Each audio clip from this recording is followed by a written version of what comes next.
we'll be able to send that out after the presentation. So again, thanks for joining us. Today's webinar is focused on virtual patron services, and we'd like to share with you how Unique provides great customer service on behalf of libraries all across the US and Canada. You may or may not know it, but for over a dozen years, every day we have been handling incoming telephone and chat interactions for over about 60 libraries at this point, which allows them to extend their ability to interact with the public. It's really not much of a revelation that delivering great customer service is tough. It's a challenge. It doesn't just happen on its own. It requires focus and effort to maintain it over time. It might be a little cliche, but 2022, 2023 offers its own challenges as it relates to providing great service. I think part of that we hear from libraries all across the country, whether they're customers of our patron services or not, is that staffing is a challenge. It's tough to get people in the door and keep them employed.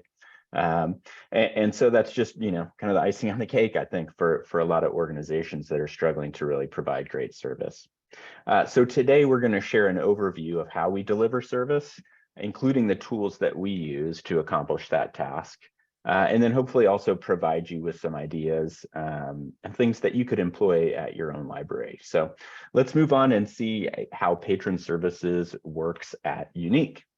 So patrons communicate with your library for a pretty broad range of different things, all the way from pretty simple general information like hours and locations, information to assisting with renewing or placing items on hold, booking event registrations, all the way to e-media assistance support, and then finally deep subject matter reference related questions.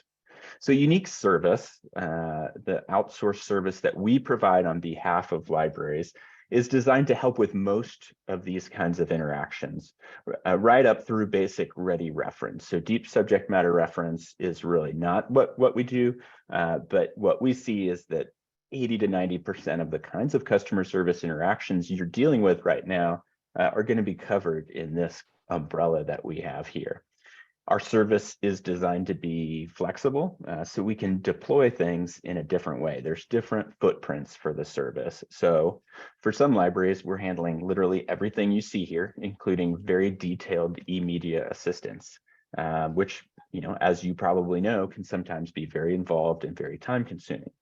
For other libraries, the scope might be more limited, either in terms of the time of day that we answer, or things like e-media. We might work with a customer for up to 10 minutes. And then if we are not able to help that customer, we're going to be passing it along to a resource within the library or encouraging the patron to come into the library. Unique handles these calls and chats 7 days a week. 8 a.m. to 11 p.m. Eastern time, Monday through Friday, and slightly constrained on the weekends. But our operating hours are often beyond most library open hours. So the service can, if desired, and a part of the scope, be an extension of service for the library. Critically, I think it's about providing customer service really wherever a customer is, meeting them where they are. So web chat is increasingly a customer service channel that matters. Consumers, just the general public, has come to expect that more and more as they interact with other businesses. And critically, it's important to have both for a mobile phone and desktop enabled chat service. And then finally, telephone remains just a central touch point of customer service for your patrons. Last year, Unique handled almost 500,000 customer service interactions just for public libraries, either through phone calls or chat on behalf of the libraries that we service. And this experience continues to increase for Unique, helping us to always deliver better and better service. Because the volume of interactions that we handle, and because we're doing this for many libraries, we've had to develop a lot of tools and practices that really facilitate that service, without which we couldn't do what we do. And some of these things we think could be helpful to your library. So you see the breakdown there. At this point, we're handling, last year, 350,000 calls and a little over 100,000 chats. So I think One thing is, why do libraries need a solution like Unique's to provide patron service? And I think the key thing when we came up with the concept, and that I still hear today, is it's about freeing library staff up to be more flexible in what they do day to day versus having to be tied to a desk or juggling a bunch of different tasks. Libraries are changing, no secret there, with the proliferation of self-service tools at the circulation desk. Staff are asked to take on other roles and responsibilities aside from being behind a desk, but that gets hard to do if that phone is still ringing there. And when it comes to chat, especially if it's something you're adding for your library and it hasn't been there before, the volume of chats might be quite low. Patrons don't know it's there, it's new. So that really makes it hard to staff continually and monitor for those chats. So what can happen is it's just not a focus. It's not paid attention to day to day. And so that creates a situation where when a patron does chat in and they don't get an answer very quickly, they realize that it's really not a focus and it's not something they're going to be able to get help with. And so that just kind of creates this cycle that makes it hard for that to really work. So Unique's focus on handling interactions, being able to answer the phone promptly and timely, not having people on hold, not missing calls, and the same thing applies for chats, is really a central component. Staffing, as I mentioned earlier, is a challenge for a lot of libraries. And if your library is struggling with this, then what happens is the remaining staff just get more and more pressure when they're trying to deliver service. And so Unique can offer a supplement that bring awesome support to that team that's inside the library. And as you redeploy staff throughout your organizations, this just allows you to be more flexible in how you do that, while still you have to serve patrons who are not necessarily within the four walls of the library. Increasingly, you can think of your website and the tools that you offer there as your virtual branch. And so making sure that you're addressing that is critical. Consistency in service is something we hear from libraries frequently when we start out in a new engagement. And as we'll see a little bit later here in some of the tools we use and some of our processes, that during the onboarding process, it's often exposed that there are a lot of large differences within a library in terms of what people know and what they think a policy should be. And so it's just ends up creating a situation where policies and procedures and information are just not conveyed in a real consistent way. And so working with Unique, by definition, really does help create more consistent service. Extending hours and channels of service for your customers to get in touch with you and get help with what they need, that can be hard to do on your own and with your existing staffing levels. And I think that it's intuitive that great service that's very present and available helps to make more loyal customers who utilize your services. Finally, the centralized nature of our service makes it easier for library leadership or operational management within the library to supervise and oversee the customer service function. Again, as we look at some of the tools that are used in our service, we operate with total transparency, and we provide library leadership staff easy ways to quickly and effectively manage the process. Overall, Unique service is what I call a fully managed service. So working with us doesn't just relieve the library of that ringing phone, but also a lot of other processes that go into what leads up to and is involved with answering that phone. So hiring, training, scheduling, and supervising the process.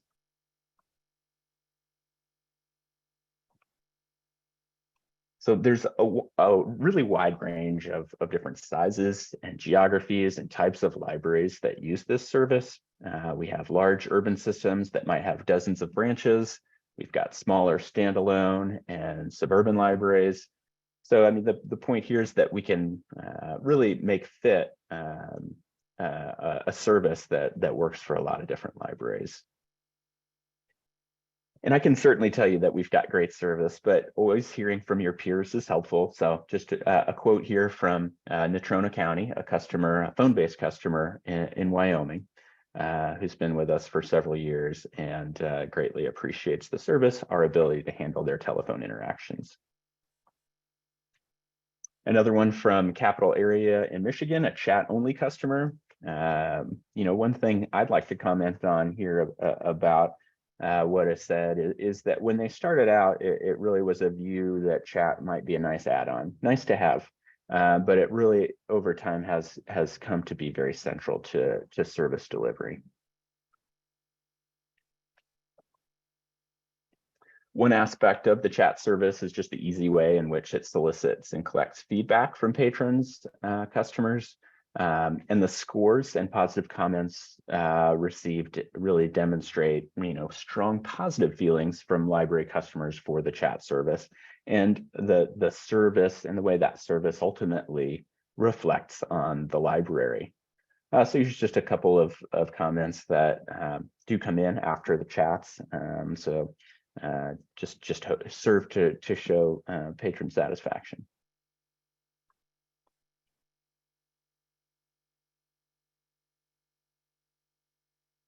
So I've shared with you just a bit about the what and the why of this service. Melissa Fenton, who I introduced very briefly earlier, Melissa's worked with me here at Unique for 23 years, and she heads up our customer service organization for our patron services. She works directly with our library clients to help translate their needs into the service that we deliver. So Melissa's going to walk through some of how we do this, okay? Thanks, Rob. Surely it has not been 23 years that we have worked together, because that would mean we are getting very old. But all right. By my math. Yeah. Thanks, everyone, for joining us today. By now, you know what we do, but you're probably wondering, how do we do this? As Rob mentioned, everyone uses our service in their own unique way. So the first step to top-notch service begins as we work to implement the service with the goal of making the process really as easy as possible. As you can imagine, there are many moving pieces, but our goal is to make this process smooth and effortless, and we have two goals in mind. One is providing top-tier experience for your patrons. The other is providing top-tier experience for your staff.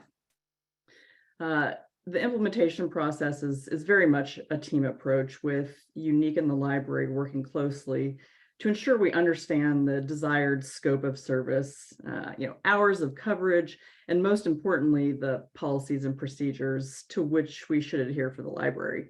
So how is this done? We do this through a combination of meetings and phone calls and emails. We work to solidify what we can and cannot do for the library and its patrons. We work to ensure our agents know the proper avenue of escalation should that be required. Details are gathered through questionnaires, through policy manuals, website details, really anything needed to codify the necessary information to make sure we're providing a first-rate experience for your patrons and customers. So during the implementation process, in addition to the questionnaires, et cetera, we'll work with your library IT staff as well to ensure that we have a secure ILS connection, which allows our agents to provide enhanced customer service to your patrons over and above those basic questions like, hours, et cetera. We're quite familiar with all of the major ILS products, and that includes many of the open source systems as well. So for call handling sites, we work to provide the necessary forwarding numbers to make sure calls are being forwarded in the manner desired. And for chat sites, we work to design a widget and provide the necessary widget code and or widget ID for robust installation across the website. Now, once we've gathered all the necessary details, we get to work on our tools of the trade. We create the handbook, which is a knowledge-based tool used by our agents to answer customer questions. Prior to the launch date, the library will have access to the handbook, and we really encourage all of our clients to review and approve all the details within the handbook. The library will also have ongoing access to this tool, and many have found it to be a very useful tool for staff. I think Rob mentioned we've worked with several sites who have found in the implementation process that many of the policies varied a bit depending on branch location. And the implementation of our service has helped really streamline and make sure patrons are receiving an equal experience at all locations. The handbook is an ever-changing body of information, and it's continually updated as services and policies at the library are updated. Rob, go back to the other screen, please. All the information gathered during the implementation process is housed here.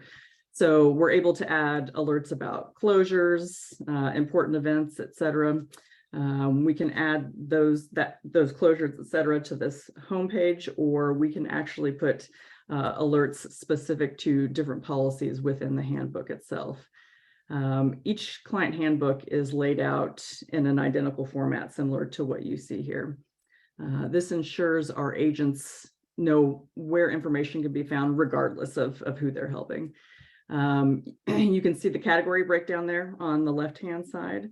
And for this particular library, you can see a few of the locations, and each location card has details such as hours,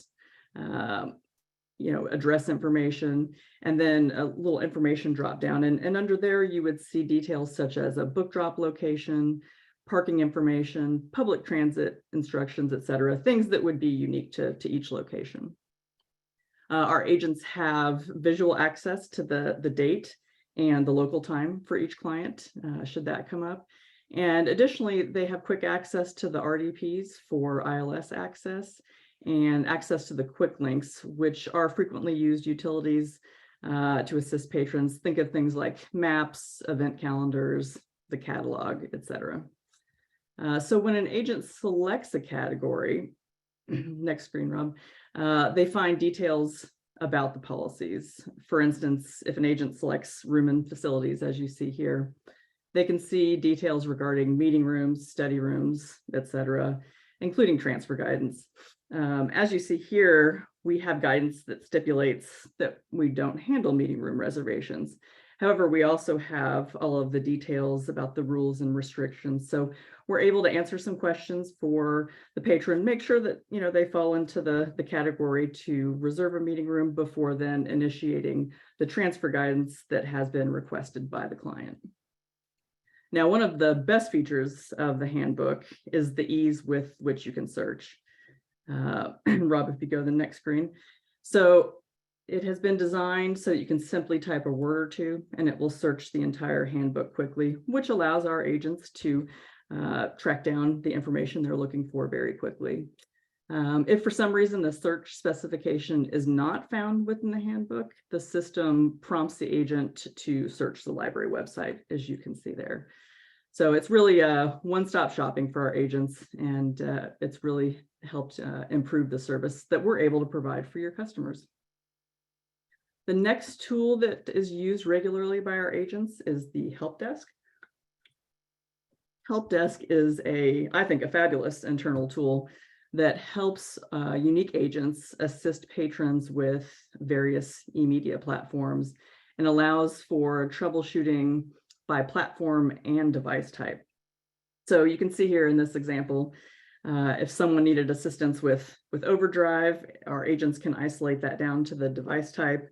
And then within that, there's various troubleshooting articles, which will allow them to provide assistance. This utility is continually updated. I know you guys are all aware that the various platforms are changing all the time, and obviously Overdrive has some pretty big changes this year. So we keep this updated, and it allows our agents to just do general troubleshooting as well as very specific troubleshooting. Next, we have the client portal. The client portal is a tool used by both unique staff and library staff. I know Rob mentioned a couple times how important we view transparency, and this is your window into the customer service we're providing for your customers. Both phone recordings and chat transcripts can be reviewed here, and immediate feedback can be provided as well. Each call is represented by a call card. If you go back to the calls, Rob. And And each call card contains details specific to that interaction. You can see the date and time, and the time will be the local time of the client. You can see location, caller ID, some basic call stats, such as talk time and queue time or hold time. You can see call tags for each interaction that we have with your customers. We then tag that interaction. You can see whether or not a call has been transferred, and you can even see what team member handled the call. And if you're so inclined, read a little bio about that individual as well. Most importantly, though, each call card has a call recording, which can be reviewed, and you then can very easily provide immediate feedback to Unique. That hits a team of staff here at Unique who then handle that feedback as necessary. The chat summary provides, as you can see here, a listing of the chats with the date and time. And again, that's going to be the local time, along with the chat duration and the chat tag. If you want to review the full chat transcript, you can simply select view, and you then have full access to the interaction and chat transcript. Similar to the calls, you're able to provide immediate feedback on any chat, which is then received by staff here at Unique. The client portal provides you really with full transparent access to any of the calls and chats. And we see that as something that allows you to be confident in the service being provided to your customers, which is very important. Next, we'll take a quick look at chat. Our chat service differs a bit from your traditional reference-based chat. Our agents, as I've mentioned earlier, have access to the ILS, so we're able to address those higher level customer service interactions. This would be, outside of things like hours, et cetera. We're able to assist with account issues and things of that ilk. During chat implementation, we work to understand the branding and the desired widget design. All widget designs are approved by the library prior to any launch of service. And the example you see here is a chat widget, which incorporates both English and Spanish. So that's always an option as well. We encourage the widget to appear across all pages of the website, which really allows for an ease of flow for customers as they're navigating the site, and helps ensure it's available regardless of what page is being viewed. We found that chat's really popular among younger patrons, but it's also quite popular just across the board. I think with what we've had to deal with over the past few years, everyone has become quite familiar with online communication. So it's a nice option to offer. And one of the questions we get asked quite frequently is who is staffing or who is handling the chats? And you can rest assured that all of our chats are staffed by live agents. No bot interactions here. Auto translate is embedded into the process, which allows our agents to seamlessly communicate with patrons who might find it easiest to use their language of origin. And that's important to make sure people feel comfortable using the service. The tool used by our agents, as you can see, is very clean. It's easy to use, and it allows them to quickly assist anyone who decides to chat in with the library. So as you can see, we really prioritize transparency as a core value of our business. Unique recognizes that your customers are a valuable asset to your business, and therefore that they're very important to ours as well. Our goal has always been to ensure that you feel confident in the quality of service they receive, which is why we make sure we offer complete access to the client portal. We provide monthly reports, and we're always available for any questions that you have regarding the service. So I guess with that, I will now tag in Rob, who's going to touch on a bit on some of the training and QA tips we've learned over the years. Yeah, thanks, Melissa. I appreciate you taking us through all those tools. So yeah, I hope you can see that we've made some pretty significant investments in tools that really help deliver great service. So the handbook system written internally to really put all of the information that's needed to provide accurate information to your patrons right at our team's fingertips. The help desk is necessary with the proliferation of different devices and e-media platforms, and that obviously increasing utilization of those tools for libraries. So, significant elements of our service. But I am going to walk you through a few things related to our internal operations, kind of the how of what we do with our people. And I think some of these things you'd be able to potentially use in your own organization. So training is kind of the base of everything. It's going to incorporate a variety of different aspects. For Unique, a key component is the use of a learning management system, or an LMS. So we use a tool called Talent LMS, which is a software that you can buy on the internet. It allows us to build training programs and provide resources for staff, track their progress throughout those different programs that we build. It includes videos and worksheets and quizzes, and we've created trainings on ILS, how-tos, e-media resources, what our customer service expectations are, and specific library customers. So I'd encourage you to look into that. A lot of libraries, training is a key function, and having an LMS is really central to that. For us, training is not just about that first week of employment or however those first few days, new employee onboarding. It's not just that. It's got to be refreshed and revisited continually to be effective. The base of our training is in customer service and hospitality through communication. And we do train our team on specific ways in which to respond to customer questions and requests, so that it really drives positive interactions. And then we'll also talk a little bit about some call control, de-escalation, and some other training tools. So power words are just a component of this. It's about teaching staff to utilize these words and how the phrases that go with them are important. And it's more than just showing words like this to staff and saying, hey, here's some power words. We're coaching it and we're training it. And then in role-playing exercises, we're utilizing it. And then once a team member is involved in actual customer service interactions day to day, as we'll see, our team is listening or looking for staff to employ these in everyday interactions. So here's a set of example phrases that employ power words and would be commonly used in interactions with patrons.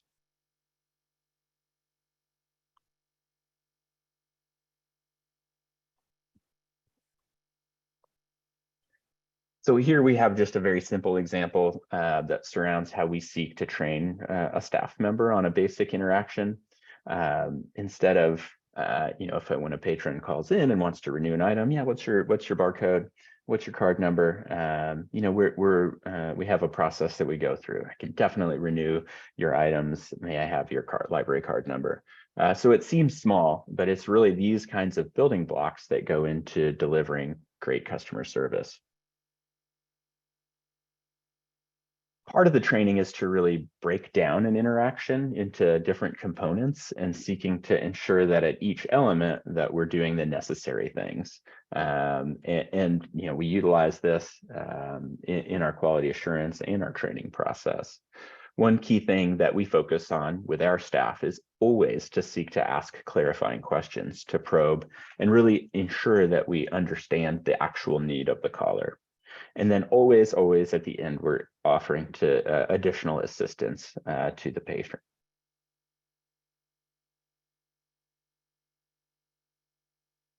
One challenging aspect of delivering great service is dealing with angry and frustrated patrons.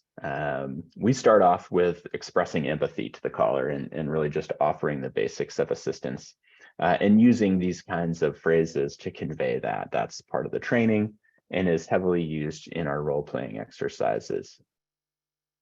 So aside from that, though, it's also about knowing and defining for your team the resources that they have at hand if they have somebody who's angry. So we know at Unique, we can't always address every situation. So, definitely training our team and putting at their fingertips escalation paths, places they can transfer calls to help with specific things. and knowing when and to whom something can be escalated is very important. Finally, we have really clear guidance for our team that they're not expected, nor should they accept verbal abuse from customers. And we do give our team the expectation that after expressing empathy and offering a solution, they do have the power to discontinue an interaction. Typically, we would confer with a library customer, the staff that we deal with there, to discuss these situations if they come up, to make sure the library staff is aware of a disgruntled customer.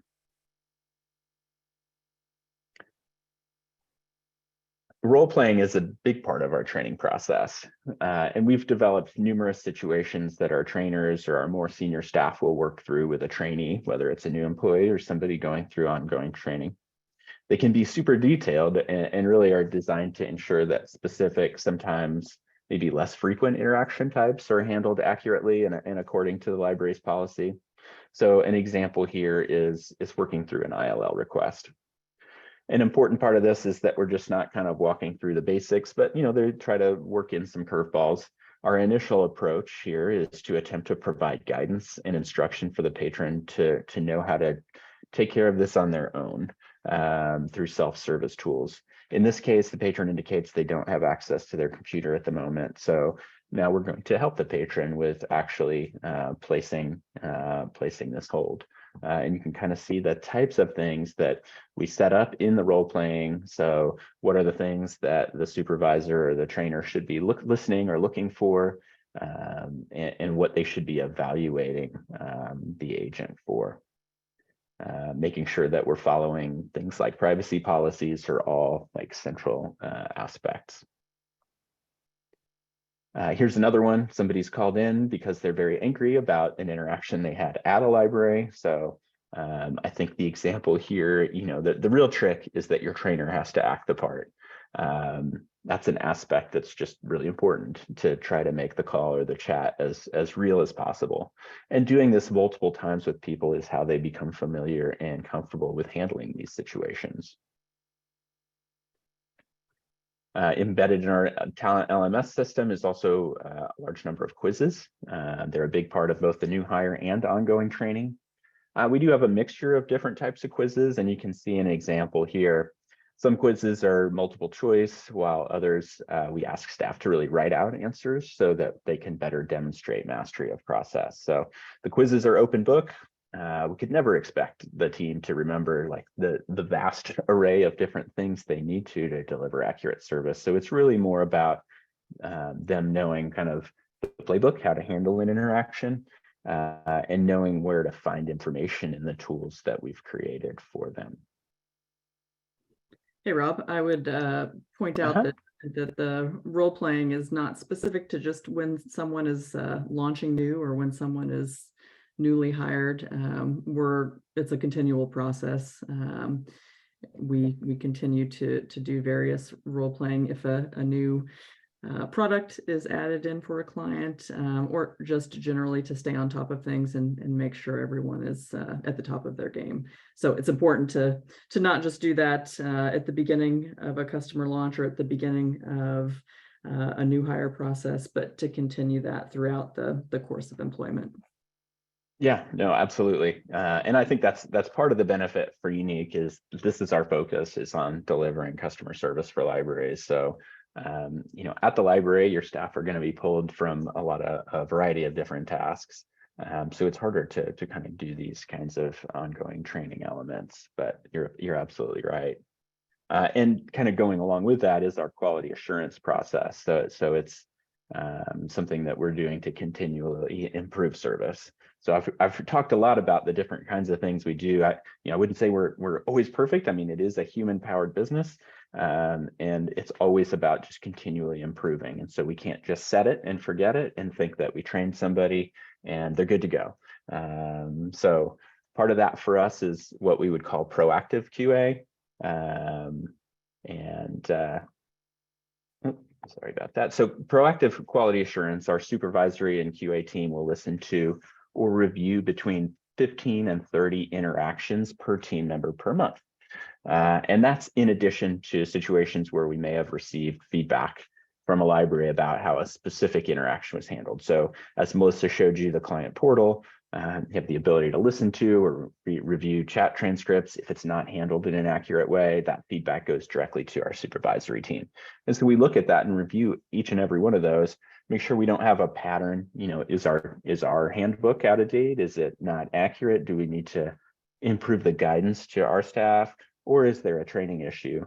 And so that quality assurance is done both just 15 to 30 random interactions, and then in situations where we've received some feedback.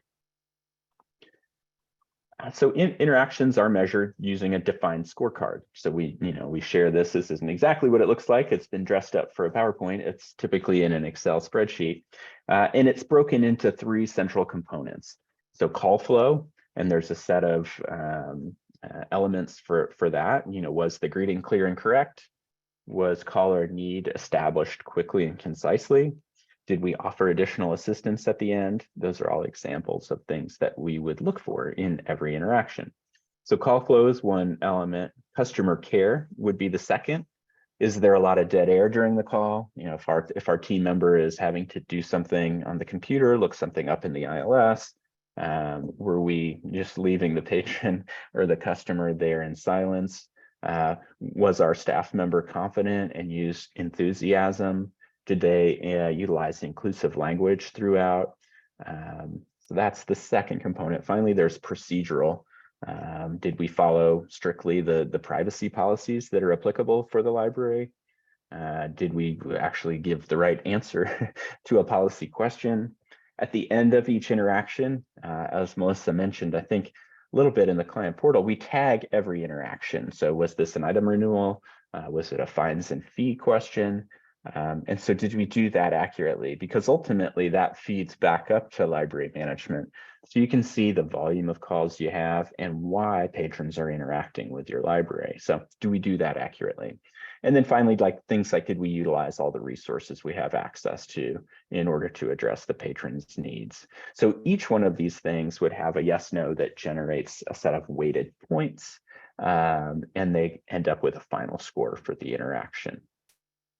Team members, agents who are answering these interactions have bi-weekly meetings with supervisors. And so the scores would generally be reviewed if there's an interaction that would have a low score or is based on specific client feedback that's determined to be an issue. The specific call would be reviewed with the agent. The other important thing about having a tool like this is also sharing it with new hires out of the gate. They see the things that you're looking for, and everybody's aware and on the same page about the expectations for great service. So these are a summary of what I hope is helpful information that both demonstrates how seriously Unique takes customer service, but I also hope that some of it might be useful for your library. Just share kind of here at the end a few comments from chat patrons. So at the end of every chat interaction, a patron has the ability to kind of provide a score and then maybe chat or a comment, and it's always rewarding and surprising to me to see how many people do provide that kind of feedback, and it's really good to be able to read those.